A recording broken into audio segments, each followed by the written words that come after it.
Alô galera, tava com um probleminha aqui e o vidro ao levantar tava fazendo um barulho, que é um Classiczinho 2016.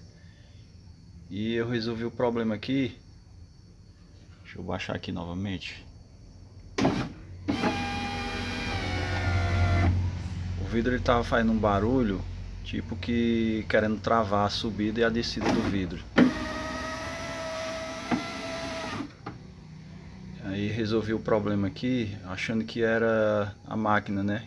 Tava com problema, mas só foi usar aqui um pouquinho desse óleo aqui. Lubrifiquei aqui essa parte que faz o movimento do vidro e parou de dar o barulho. Tava um barulho muito forte, eu achando que era problema na máquina, né, de levantar o vidro. Então com umas 2, 3 aplicações do óleo, ele parou de fazer o barulho. Vou baixar novamente aqui. Subir agora novamente. Fica a dica aí, ok? Não precisou trocar a máquina de levantar o vidro, foi só usar um óleo lubrificante. Lubrifiquei as engrenagens aí da subida do vidro, deu legal. Um abraço aí, fica a dica.